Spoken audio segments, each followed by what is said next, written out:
There are wars where the bullets kill you, and there are wars where the lies do. Because sometimes the most dangerous moment is not the moment you're captured. It's a moment you realize the enemy doesn't match the monster you were taught to fear. 2 years from now, inside a wire fence camp in Australia, a group of Japanese women will stare at a holiday meal and feel sick with guilt, because the food on their plates will be more than their families back home see in a week. That will be the first climax, the one that breaks something inside them. Then, when the war ends, they will step onto a ruined Japanese dock and smell ash and sewage and hunger. That will be the second climax, the one that proves captivity was safer than home. But the sharp plot twist comes earlier, fast, brutal, and quiet. It happens in the jungle, under rain, when rifles rise, and the women brace for the nightmare, and the Australians do not deliver it. February 16, 1943. Northern New Guinea, outside Lae. Rain over hot ash. The air is thick enough to chew. Smoke from the bombed A-strip mixes with wet leaves and cordite. Palm fronds drip like broken gutters. Somewhere close, an engine coughs, then dies. 3 women move through the bush in a staggered line, trying not to make sound. Their uniforms are Japanese issue but hang loose on them, cinched tight with knotted rope. One carries a dented medical satchel. Another has a ledger wrapped in oilcloth. The third keeps one hand pressed to her ribs, as if holding herself together. Their names are Aiko Morita, Sachiko Endo, and Fumi Orokawa. They were not soldiers before this war. Aiko taught children to read. Sachiko learned nursing in a small clinic. Fumi kept records, tallied supplies, wrote neat numbers that made sense of messy life. Now numbers don't matter. Only footsteps do. Aiko hears them first. Boots in mud. A branch snapped on purpose. The women freeze behind a fallen tree, rain running down their faces like cold sweat. Metal clicks. Rifles rise out of the green. An Australian infantry section steps into view, helmets low, faces hard, weapons steady. A Brent gun hangs from one man's shoulder. Another has a Thompson slung across his chest. Their sergeant raises a hand, and the line stops in perfect silence. Fumi's mouth opens, but no sound comes out. This is the moment Japan's posters promised. Aiko shuts her eyes and waits for pain. Then the sergeant lowers his rifle, and in broken Japanese, rough and careful, he says, "Daijoubu te misite." It is not kindness. It is a rule being enforced. The sergeant's name is Sergeant Thomas Mallory, 2-6 Battalion, Australian Infantry. His voice is flat from fatigue, not anger. He points again, 2 fingers, palms up. Hands! Aiko lifts her hand slowly, fingers trembling. Sachiko does the same. Fumi follows last, like she's stepping off a cliff. No one rushes them. No one laughs. A private steps forward with a canteen, the old oval type, dull metal slick with rain. He unscrews the cap and holds it out at arm's length. Aiko stares at the water as if it might be poison. Her throat burns with thirst, but fear holds her jaw shut. Mallory speaks again, still broken, still procedural. "Mizu, drink." She takes a small sip. It tastes like metal and life. Another man pulls a wool blanket from his pack and drops it over Sachiko's shoulders when he sees her shaking. The blanket smells of sweat and smoke, but it is warm. That makes Sachiko's eyes fill, and she hates herself for it. Because warmth is not supposed to come from the enemy. Mallory gestures with his rifle, not at their bodies, but toward a track cut through the brush. He does not touch them. His men do not touch them. The rifles remain ready, but angled down unless needed. They walk. The holding area is a crude sprawl near the captured strip. A few tents, a coil of wire, a table with a lamp protected by a tin shade. An Australian corporal writes on a clipboard under a dripping tarp. A sentry watches a line with a fixed stare, like a statue made of muscle. Mallory makes them sit on ammo boxes. He counts heads twice, the same way he counts his own men. Then he points at Fumi's oilcloth bundle. "Book." Fumi flinches and hands it over. The corporal opens it, sees columns of Japanese writing, then closes it again. No one tays it. No one spits on it. It is just taken, recorded, and set aside. Aiko waits for the cruelty to begin later. That's what the warnings always said. The worst part comes after you stop resisting. 3 days later, a list is read aloud through an interpreter. Transfo, transport, Australia. Fumi whispers, barely audible. They are moving us where no one can see. The ship is not a passenger liner. It is a working transport with converted hold, steel ribs sweating in the heat. Below deck, the air is sour with diesel and bodies. Bunks are stacked in tiers. Every creak of the hull feels like a groan. Aiko lies on her side and listens to the sea slap the metal. She keeps watching for the moment when the mast drops. It doesn't. Meals arrive twice a day at fixed times. A bell, a line, tin bowls, a ladle, rice that actually fills the bottom, bread that tays with resistance, canned meat that tastes like salt and grease and something close to strength. Sachiko eats slowly, suspicious of every swallow. Fumi eats fast, like she's afraid the meal will be snatched away for laughing at the wrong time. Trap, Sachiko mutters. Aiko doesn't answer. She counts without meaning to. She can't stop. She estimates portions, calculates calories the way she used to calculate classroom lunches for children. She hates herself for noticing the numbers, because the numbers say something impossible. They are not being starved. The guards on the ship are not friendly. They keep distance. They keep weapons close. They enforce order with sharp words in English and gestures that do not invite argument. When someone steps out of line, a guard snaps a command, and the line fixes itself instantly. Calm men. Cold rules. One afternoon, a wave hits hard and the hull tilts. Someone vomits. Someone cries. A guard steps forward, not to punish, but to point out a bucket and push it closer, impatient and efficient. Even that small act makes Aiko's stomach twist, because the enemy is supposed to enjoy suffering. 9 days later, boots thud on the deck above. A hatch opens. Light pours down like a blade. Land, a guard says, and the interpreter repeats it in Japanese. The women climb up into air that feels different, cooler, cleaner. A harbor, trucks, long roads. They drive inland for hours, past farmland and fences that look too quiet to belong to the same planet as Lei. Then the wire appears. Guard towers at the corners. A gate that shuts with a heavy, final clang. Aiko grips the truck rail and thinks. Now it begins. March 1943. Internment Camp, Victoria, Australia.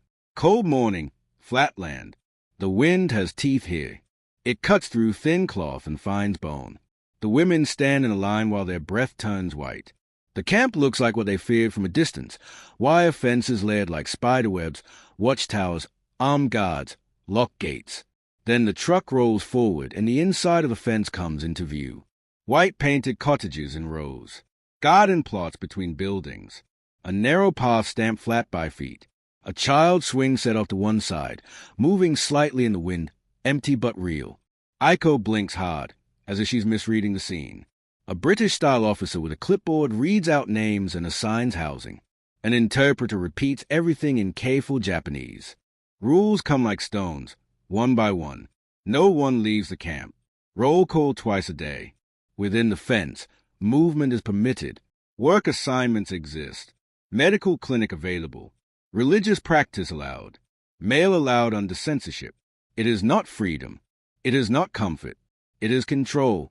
But it is not the madness they were promised.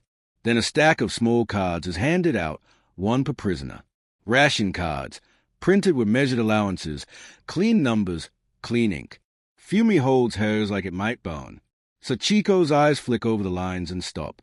Aiko reads slowly. Her mind does the arithmetic before she can stop it. Meat, bread, butter, rice, vegetables. The figures are not small. They are not symbolic. They are enough. Aiko feels her throat tighten. Back home, her sister's last letter described hunger that made children cry themselves hoarse. So why is the enemy issuing food like this? The interpreter keeps speaking, explaining camp stores, explaining schedules, explaining how credits can be earned through work. Aiko stops hearing the words. All she hears is a question beating in her chest. If this is captivity, what does that make the life they left behind? Monday is ration day. A bell rings. A line forms. A guard checks names against a ledger. No shouting, no insults, just a hard, steady rhythm. Calm men, cold rules. Each woman received the week's issue in measured blocks, meat wrapped in paper, bread portioned out, butter that feels unreal in the hand. Rice is issued without drama, because it's a staple, not a privilege. Vegetables can be drawn from the stores, and seeds are available for garden plots. Sachiko stares at the butter as if it's evidence. Fumi whispers, if they feed us, they own us. Aiko doesn't answer, because she can't decide what feeding means anymore. The cottage they are assigned to is cramped, but clean. 6 women to a space meant for fewer. Metal frame beds. Mattresses. 2 blankets per bed. A pillow that actually has weight. Aiko presses her palm into the mattress and feels it push back. For a second her eyes sting. Electric lights work every night. No brownouts. No ration power. A switch clicks and the room becomes bright. The latrines flush. Hot water runs from a tap in the washroom. Not luxury. Not gentleness. Just function. And that is what shakes them. Because a monster would not bother with function. Work assignments begin. Kitchen duty. Laundry. Garden labor. Small wages paid as credits for the camp store. Soap. Thread. Writing paper. A tin of tea if someone saves long enough. One afternoon, Sachiko limps hard enough that Aiko notices a swelling around her foot. The cut is old, from the jungle escape. The skin is angry, red, weeping at the edges. Sachiko tries to hide it. Aiko doesn't let her. The clinic is a low building near the main gate, windows fogged by heat inside. The smell hits first, sharp antiseptic and boiled cloth. An Australian nurse stands at a table, sleeves rolled, face set in concentration.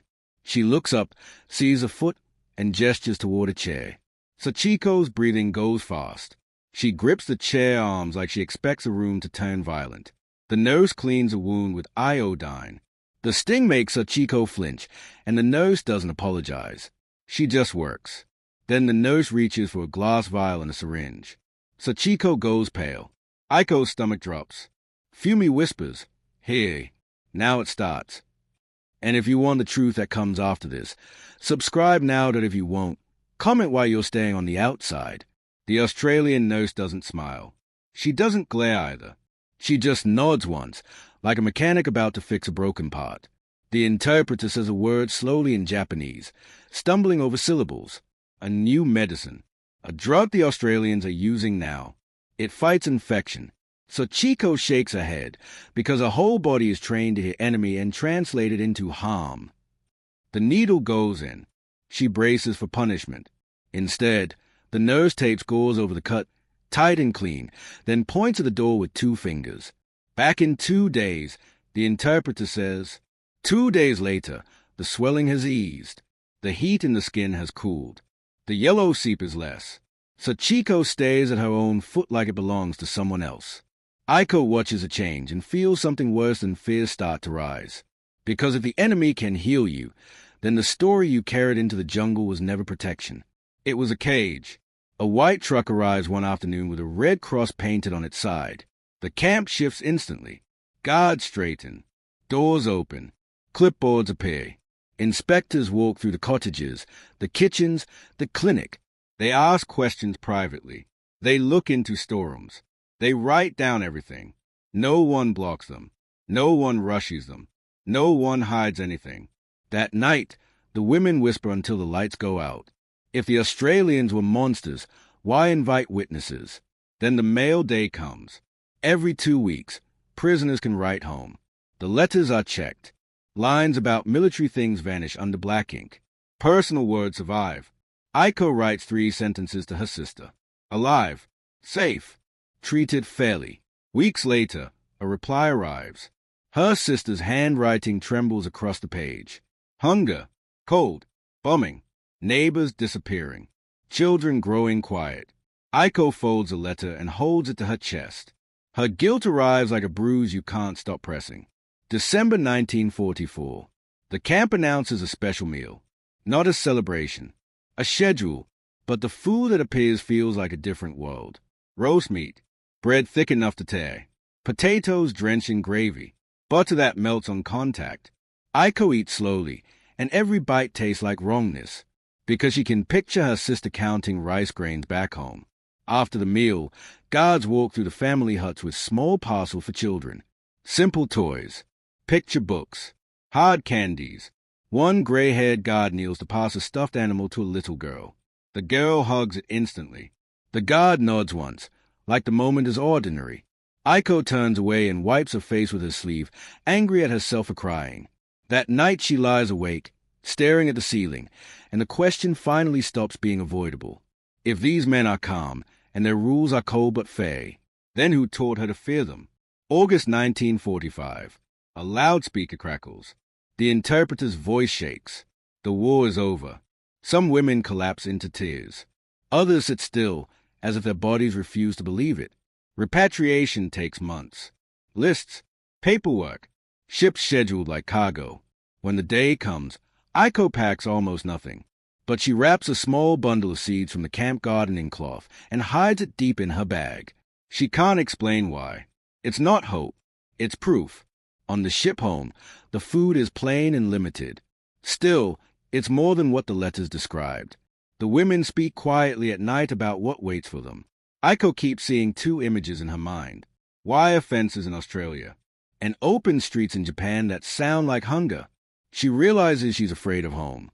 And if that scares you, subscribe now that if you won't, comment what you think you will miss. The smell hits first. Ash, sewage, rotting wood, too many bodies without enough soap. The city is shattered, whole blocks flattened. People move like shadows, picking through rubble. Children beg with hollow faces. Occupation soldiers direct traffic and hand out rations with brisk hands. Aiko steps off the ship and feels the weight of the contrast crush her. 4 years, inside the fence, she had medicine, rules, food. Outside the fence, her country has ruin. She finds her sister alive, but changed. Gray hair, loose skin, eyes that look older than they should. Her sister clings to her and repeats, "You're lucky. You survived." Aiko swallows a truth that rises to her tongue because it sounds like betrayal. She plants the seeds behind the shack. She helps rebuild the school. She keeps her memories folded and hidden. And for the rest of her life, she carries one lesson like a stone in her pocket. Real cruelty isn't always the enemy with a rifle. Sometimes it's the people who taught you to hate, then called it love of country. The end.